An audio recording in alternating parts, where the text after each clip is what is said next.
Hello, I'm John Rossi, a touring drummer with a love of all things animal. When I'm on the road, I visit as many zoos, aquariums... Hey, wait a minute. What's going on? Hey, what's going on there? Hello? Hello? Hello? We interrupt your regularly scheduled program to bring you Rossifari Zoo news. News you can use from the world of zoos and conservation.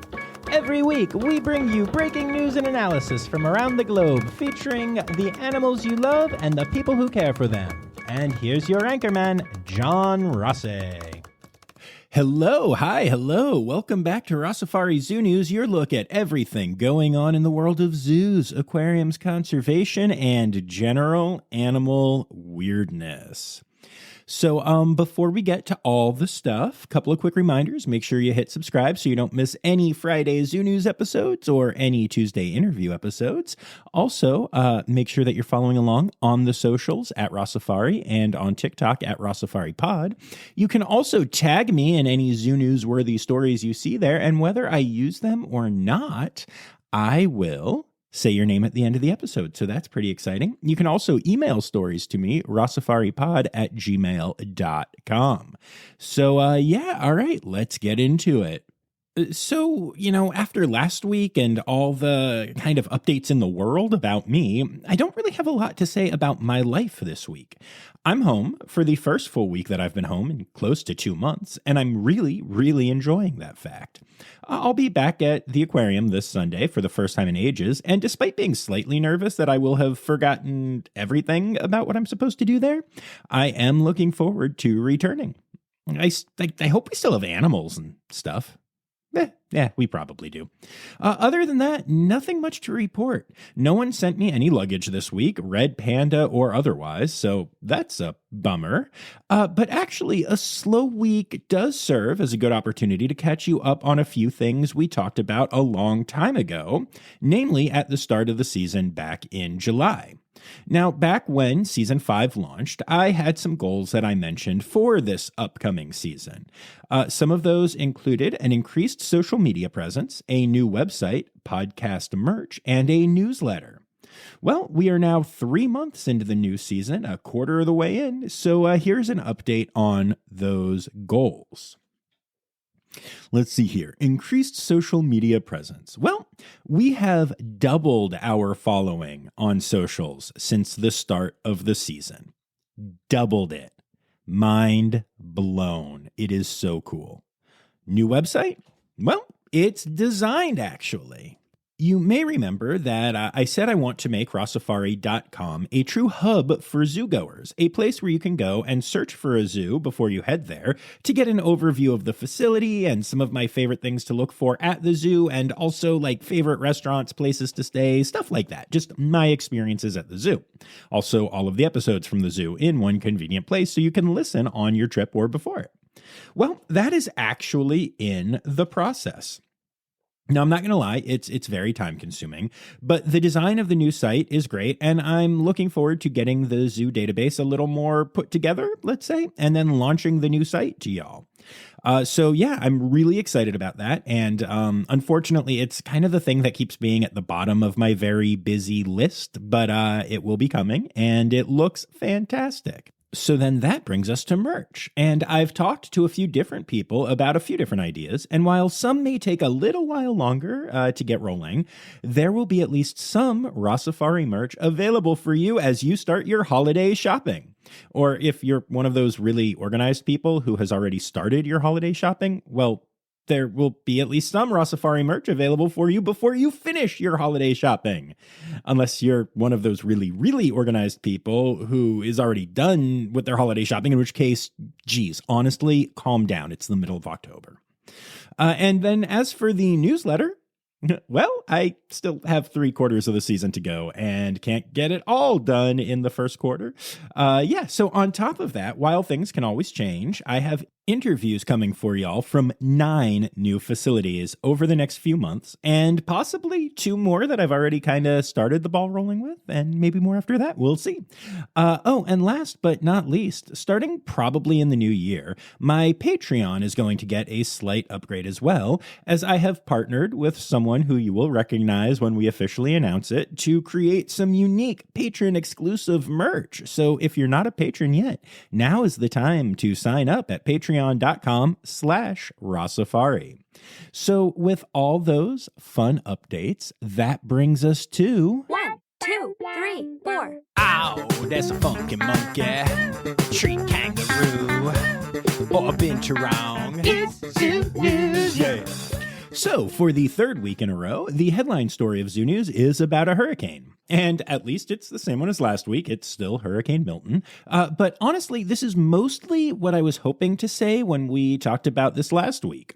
It seems like most of the Florida facilities that had the biggest chance to be affected by the hurricane were left in a pretty good place, something that brings me a lot of joy to report. Many facilities closed for a few days to prepare for the storm, and even for a few days afterwards, just to do small amounts of tidying up and such. But in general, even the places that were expected to get hit the worst, such as Zoo Tampa and the Florida Aquarium, escaped largely unscathed. Now, as a matter of fact, one of the things I find so amazing about social media is just the quick snapback to life after the storm. You go to any of these facilities' Instagram or Facebook pages, and it's discussions of closure for the storm and storm prep stories and all that jazz. And then a quick discussion about being closed for a day or two to clean up. And then just like 2 days later, it's promoting Boo at the Zoo style events or showing off adorable animal pictures or stories on the vet techs or whatever. It's so fascinating to watch that. And I love it so much.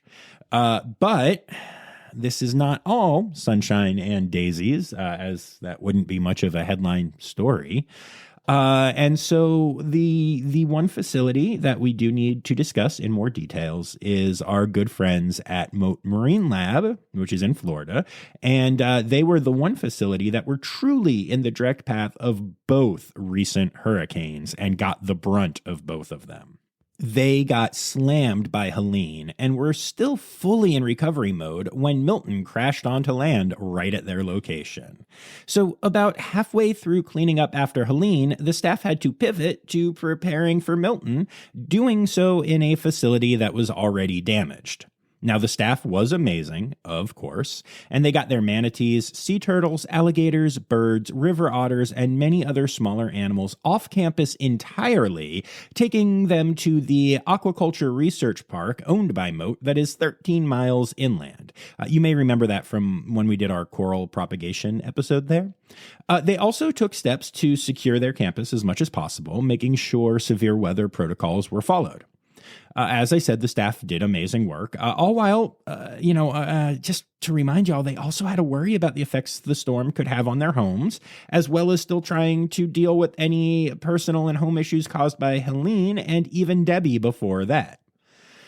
And this is the part where I always say, but all of the animals and people escaped unscathed, but I can't say that this time, because in the process, 2 North American river otters, Huck and Jane, ended up passing away during the hurricane.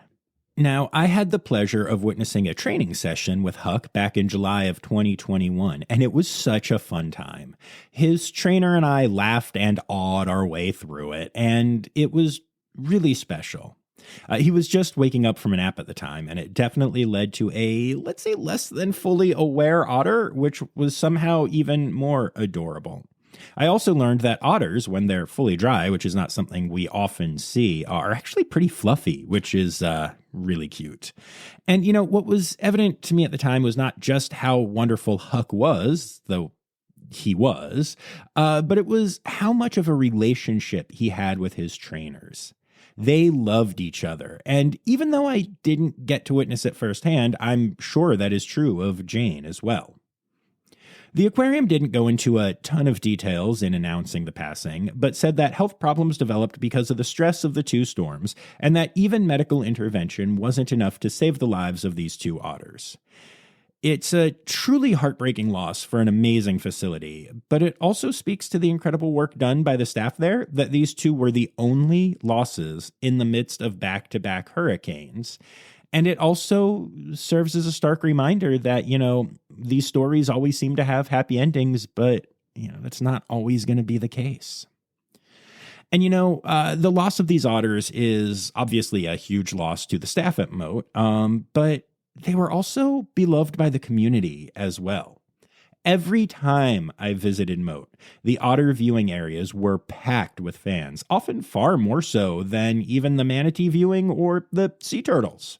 They truly brought a lot of people to a science center, to an aquarium, and in the process led to a whole lot of conservation education for fans of these cute little otters. In many ways, their loss represents the losses of the community at large in the Sarasota area because of these storms. So, with all of that said, Mote Marine Lab is facing a heck of an uphill battle. And of course, it is one that they will take on with zeal, and it's a battle that will be triumphantly won at the end, but not without a lot of help from people, including people who love zoos and aquariums. Now, y'all know Mote has been very good to me. To all of us in the Rossifari community, really, because some of those episodes are some of the most memorable episodes of this podcast. So if you're at all able to, please consider visiting mote.org/hurricane to make a donation to help this incredible place recover. I cannot wait to visit again after Mote is reopened and to share the story of the recovery with y'all. Now that is going to be an absolutely incredible episode. And that brings us to our births for the week. Disney's Animal Kingdom has welcomed a Sumatran tiger cub. The little boy is named Bakso and is doing quite well with mom behind the scenes. He'll be visible to the public in a few months, but for now is bonding with his mom, Sony, and is doing great. So yeah, welcome, little one. The Memphis Zoo has announced the birth of a baby tamandua to mom Winnie and dad Mr. Wendell. The baby hasn't been named yet, as they don't know the sex of the animal at this time.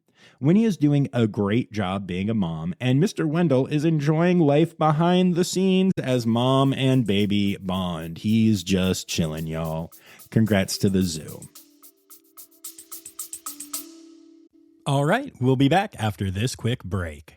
Did you see the Colombian government is spending almost $4 million to relocate Pablo Escobar's hippos? In Brazil, a school of piranha attacked and injured at least 8 people at a beach resort. First fatal mountain lion attack in 20 years in California. Hey, it's me, Forrest Galante, wildlife biologist. You may have seen me on Joe Rogan's podcast or my various TV shows like Extinct or Alive or Shark Week.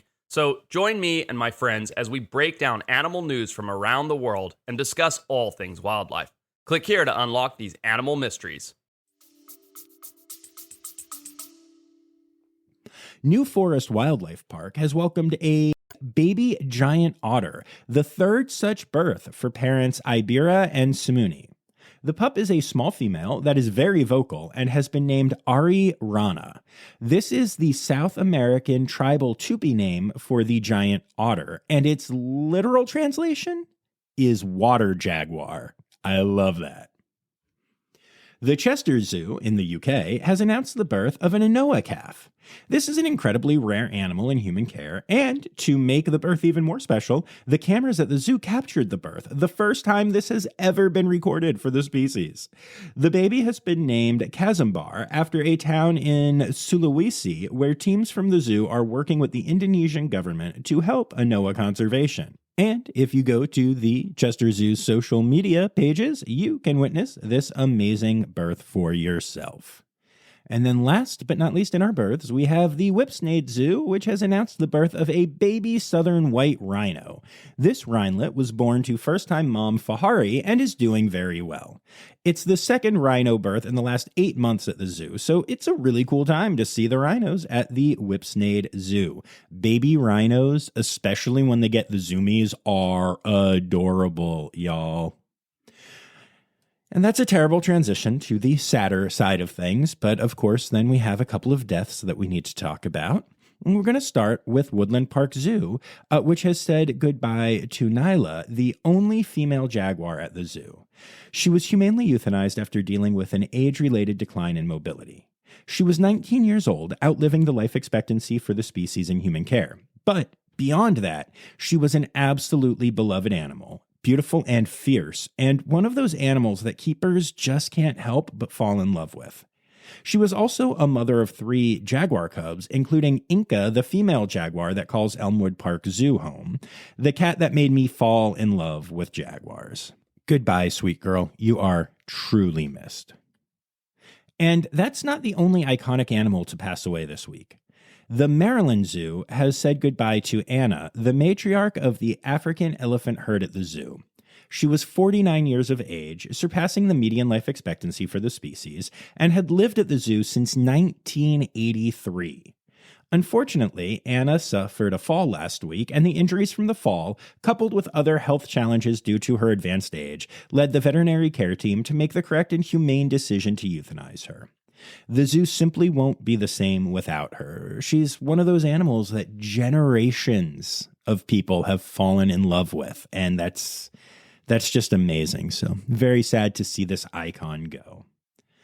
And then last but not least, the Rolling Hills Zoo has said goodbye to Gumu, the aardvark that called the zoo home. Gumu was 18 years old at the time of his passing, which is in the upper range of the lifespan for aardvarks. Gumu was diagnosed with cancer back in March, which was determined to be untreatable. The zoo did an incredible job keeping him comfortable until that was no longer possible, and then said goodbye. Many aardvarks are hard to see, but Gumu was known for being visible to the public quite a lot, helping a lot of people learn about and fall in love with a very unique species. He will be greatly, greatly missed. And moving on from births and deaths, we get to the rest of our Zoo News section. And we're going to start this section with the news everyone has been waiting to hear, but has also probably already heard because of social media. But hey, just in case you haven't, giant pandas have officially returned to Smithsonian's National Zoo. The 2 bears flew in on FedEx's Panda Express earlier this week and are now living their best lives at the zoo. They can't be seen by the public yet, as the bears won't make their official public debut until January 24th, 2025, at which point the public will not only be able to see the bears, but also the $1 million renovation work that has been done to the giant panda habitat. At that point, the denizens of DC will have been without panda bear viewing for roughly 14 months, and I'm sure the crowds will be ridiculous to welcome the bears back. And while those 2 pandas now call the U.S. home, the actual number of giant pandas in the country has actually shrunk this week, as the 4 panda bears that called Zoo Atlanta home have officially made their way back to China. In fact, it looks like the plane basically dropped those 4 off and then picked up the 2 for their trip to D.C. The Panda Express, y'all. And while it was known this day was coming for a while, and we even discussed the farewell party the zoo has been holding for the bears last week, it is really sad to see them go and witness the end of an era at Zoo Atlanta. I mean, at least for now. Who the heck knows? I mean, remember all the freaking out about DC losing pandas? Yeah. But we shall see. This really may be the end of the program in Atlanta, and regardless, those bears were so loved that they will always be missed there. And yeah, heck, let's keep it to giant pandas for a moment. Y'all know that the San Diego Zoo has recently welcomed panda bears back to their zoo. Well, now you can watch them whenever you want because they have launched a giant panda cam where you can experience the zen of watching the pandas do panda things like sit around, wander, flop, roll, eat, all that good stuff. So check out their websites or all their socials for how to watch and get ready to relax and enjoy. A section of the oldest zoo in Hong Kong, the Hong Kong Zoological and Botanical Gardens, had to be closed this week after a shocking mass die-off of monkeys in the one area of the zoo. In total, 9 animals passed away, with a 10th showing signs of illness, but still being alive at the time of this recording. There were multiple species involved here, including a DeBrazos monkey, a squirrel monkey, 3 cotton-top tamarins, and 4 white-faced saki monkeys. Necropsies and laboratory tests were immediately ordered to figure out the cause of death, but results can take weeks before coming back. So here's hoping the zoo is able to figure out the problem and address any issues before losing any other animals. On a happier note, the San Diego Zoo veterinarians have performed the first ever C-section on a North American porcupine. Mom Maisie is doing great, as is baby Dakota, so this is a great story from that perspective. But it's also worth mentioning because of two things. I mean, first of all, it's incredible that the zoo vets were able to do this procedure for the first time. That's just amazing. Like, go team, yay, woo! But also, holy crap! We have so many North American porcupines in zoos and aquariums in the U.S. How is this the first time a C-section has been done in the species? And this goes back to the thing I constantly say when it comes to animal health care and zoo veterinary work. It is amazing to me both how innovative and incredible zoo vets are, and also how much we just don't know or haven't done when it comes to even some of the most common species in human care. So congrats to the San Diego Zoo on this incredible procedure. That's just amazing. Yay, veterinary success. But also just think about that for a moment. Think about what we still don't know and are still learning and figuring out. That's just astonishing to me.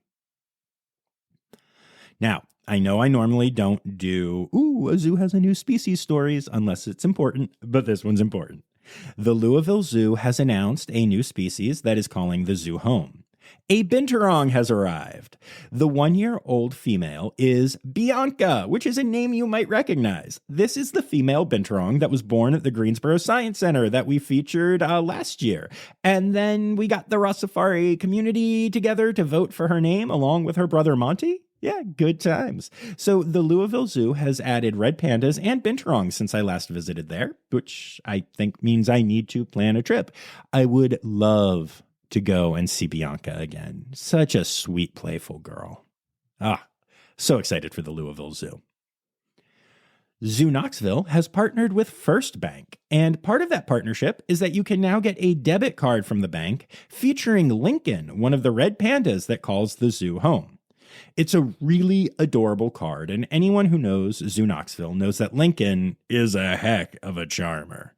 This kind of makes me want to open a checking account at First Bank, even though I'm nowhere near Tennessee at all. But hey, we can do digital banking, right? I kind of want a Lincoln debit card is what I'm saying. The only question that I have now is, when can I get a debit card featuring lead panda keeper and Red Panda SSP coordinator Sarah Glass? Now that's the card that I'm waiting for. And then 2 more quick stories in the Zoo News section. First of all, I'm not going to go into a lot of detail on this one. It's more of a if you know kind of thing. But I think a lot of you will know. Steve Martin and Barbara Heidenreich have amicably resolved the lawsuit between them. This was a lawsuit that came up a while ago and was causing a rift in the training world, so I'm just glad to see it resolved because amazing trainers are amazing, and I love these people, and yay, I'm glad this is behind them and us and that whole world. And then, last but not least, in Zoo News, some amazing news. Sea turtle recovery is officially reopened at Turtleback Zoo after the fire caused by a lightning strike. I am so happy about this. All of the turtles are back, there's a brand new roof, and all of the repairs are done, and STR is officially saving turtles again, just in time for the start of cold stun season. Yay! Conservation, news time. Oh yeah. All right, so y'all may remember a few stories I did a while ago about a company named Colossal, which is aiming to revive lost species such as woolly mammoths and the thylacine, also known as the Tasmanian tiger. Well, we have an update on the thylacine side of things. Colossal has announced that they have sequenced 99.9% of the thylacine genome, with just 45 gaps left, which they expect to be able to close soon. Of course, with no remaining thylacine body parts available to them, geneticists outside the company don't see how they can close those 45 gaps. In fact, the full human genome was sequenced well over 99.9% of the way for a very long time, but only recently was completed. And we have humans readily available to us as we are them.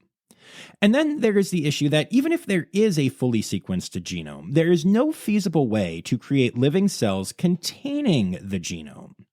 Colossal plans to genetically modify a fat-tailed dunnart with the thylacine genome to make it into something that is almost, but not quite entirely, unlike a thylacine. Add to that the fact that Colossal is making these claims publicly, but not providing any evidence to back them up, and the whole situation starts to look suspect. In fact, when asked about why there is no evidence being presented to the scientific community about these claims, Colossal stated that the company's sole focus is de-extinction, not writing scientific papers. So, what does all of this mean? Well, 99.9% of a genome is actually still pretty far off from 100%, despite how close those numbers sound. Those 45 gaps could be very hard to fill for many reasons. And then turning the cells of a different animal into the cells of a thylacine seems like a heck of a long process, if it's even possible. And if it is that a true de-extinction, or is it just some weird hybrid animal, some genetic creation that is the first ever man-made animal rather than the return of a beloved species? I have no doubt that the company will continue ahead with this process and that there will be a time in the future when this kind of thing can happen, but I do question whether it has anything to do with the idea of de-extinction or whether it's the first step in humans creating new species in a lab. You can insert whatever Ian Malcolm quote from Jurassic Park you'd like here, but I don't know. I find this whole thing very weird, and the idea of de-extinction is like very cool and very interesting for conservation because it's important to save animals, but if you can't and you can bring them back, well, that's pretty darn cool. That seems important. I like the idea, but I don't know. The way they're doing this doesn't really scream de-extinction to me. I'm curious what y'all think about this, and I'm curious to see what else they come up with. A caracal was recently captured in a Chicago suburb. Yep, a caracal. Endangered cat known for distinctive and adorable ear tufts that is endemic to Africa and parts of Asia. That caracal? Yep, found in a Chicago suburb. No one knows how or why yet, but that just goes to show you that the illegal animal trade is alive and well, and that people that get these animals often don't know what to do with them. I would say this is a crazy story, but honestly, I don't really even think it is. I think it's crazy how not crazy it is.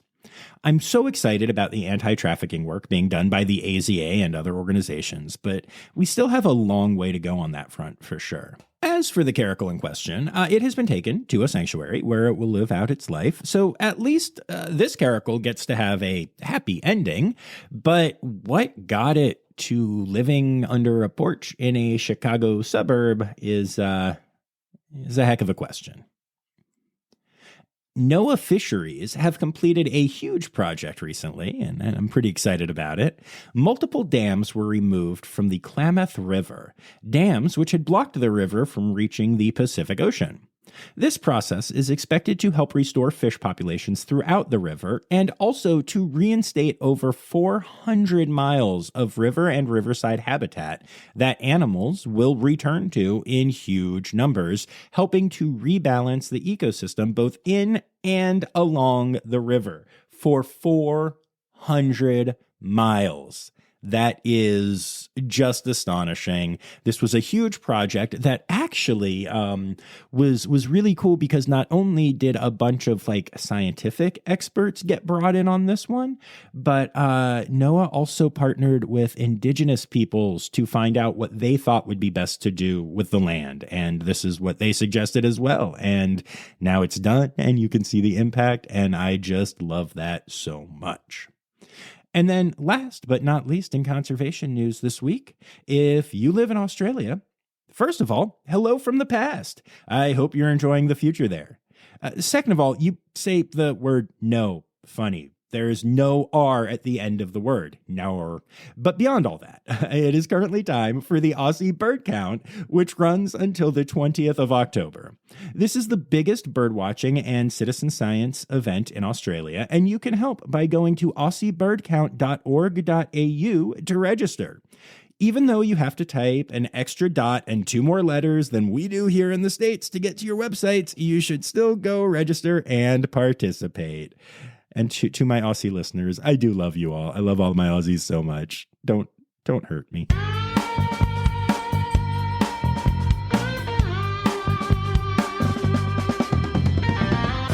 In other news. All right, so we all know that orcas have been attacking boats, particularly in the waters around Gibraltar, for the last few years. And while the internet has had a field day with it, implying that the orcas are part of the Eat the Rich movement and trying to sink yachts, there hasn't really been a great scientific understanding of what is happening for most of that time. The best hypothesis has been that orcas were playing by attacking the boats, and that they were teaching the fun behavior to other orcas. Well, now there is a new hypothesis that seems likely, and honestly, I'd say a little more likely than that one, in my opinion. The Bottlenose Dolphin Research Institute is now proposing that orcas are attacking the boats because they resemble the primary prey of orcas in the region, bluefin tuna. Bluefin tuna can be as large as 4 meters long, can weigh up to 907 kilograms, can swim up to 45 kilometers per hour, and have a hydrodynamic body with a white underside. All things that are common amongst the boats that have been attacked. Not the exact same sizes, but like in that area. And young orcas need to be taught how to hunt by their parents and other podmates, and they often help each other learn, a lot of the young ones, which can also help explain the fact that it seems like many of the attacks are coming from younger orcas who have maybe learned some hunting techniques but haven't learned how to discern boats from their prey yet, or just, I don't know, want to practice. It's just a hypothesis at this time, but it's one that does make a lot of sense and certainly seems like a better idea of what might be going on than that orcas have decided to join the revolution or whatever it is that the internet is saying this day. And then last but not least in other news, the first known dog-fox hybrid has been discovered in Brazil. It's known as a dachshund, which seems dumb to me since both dox and fog are better words. And while both are technically already words, I don't think anyone will confuse the idea of having your identity spilled online without your permission with an adorable animal. But I digress. I do think fog would be a bit of a stretch, but anyway, the mother of this hybrid is a pampas fox, and the father is a domestic dog. And if you look at it, it really looks exactly like what you would expect if you heard that a dog and fox bred. Honestly, what you're picturing in your head right now is probably right, unless you're thinking like a red fox, because it's definitely like a gray animal. If you want to see actual pictures, you can Google it, dog fox hybrid or dachshund, dumb name, but you can Google that. But yeah, it's really cute, y'all. Ah, crap. I can already hear Zoe telling me she has made a surprise trip to Brazil that she's planned for us. Just minutes after listening to this. We are not getting a dachshund. I hope. Animal, animal, animal holidays. Animal, animal, animal holidays. All right. It is officially October still, in case you didn't know, which is Croctober, Tamara Month, Bat Appreciation Month, Squirrel Awareness Month, and Adopt a Shelter Dog Month. And again, just to clarify, in case any particular person is listening, it's not Adopt a Dachshund Month. It should really just be docs. But I digress again. Anyway, and that brings us to our days and weeks. And the 18th is World Okapi Day. And I actually have an Okapi here to talk about it. So, Mr. Okapi friend, tell me what you think about World Okapi Day.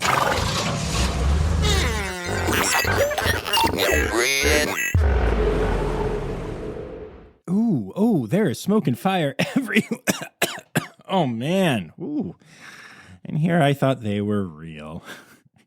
Anyway, I'm sorry. That took 19 different sound effects to create that for y'all. I have worked on that longer than the rest of the episode combined.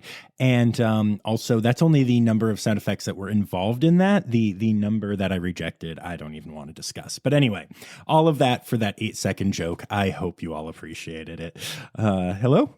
Is anyone still there? No? Okay. Anyway, the 19th is International Sloth Day. The 20th starts World Lemur Week, Slow Loris Outreach Week, which I don't know if that means it's slow loris like information that we're supposed to outreach to people about, or if it's when we're supposed to outreach to slow lorises, maybe to teach them about Jesus or something. I don't know. And also National Veterinary Technician Week. The 21st is Reptile and Amphibian Awareness Day and the anniversary of the Marine Mammal Protection Act. The 22nd is National Make a Dogs Day and Wombat Day, and it launches Ambystoma Week.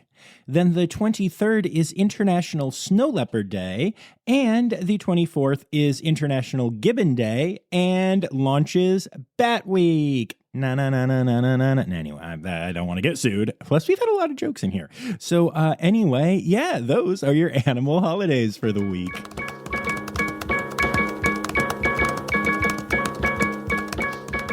All right. Well, there you have it. One of the goofiest episodes of Zoo News ever. Or, well, let's be honest. It's me. They're all kind of goofy.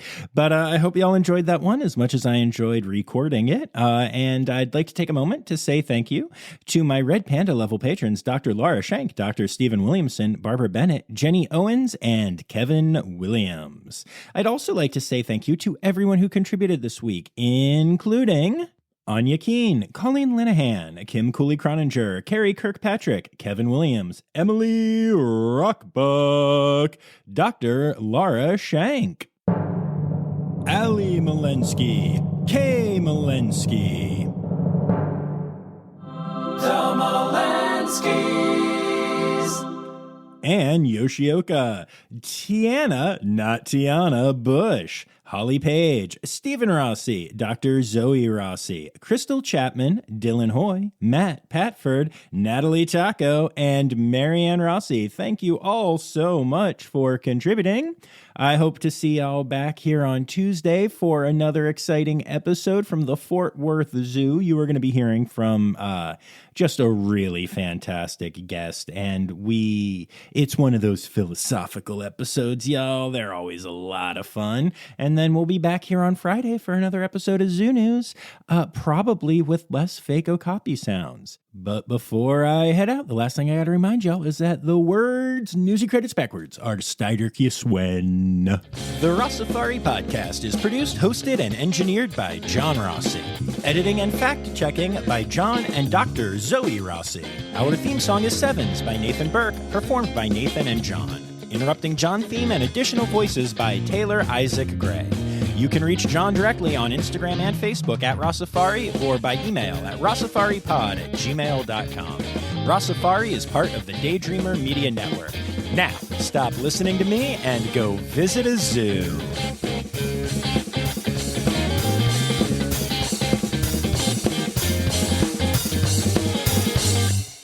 Good boys.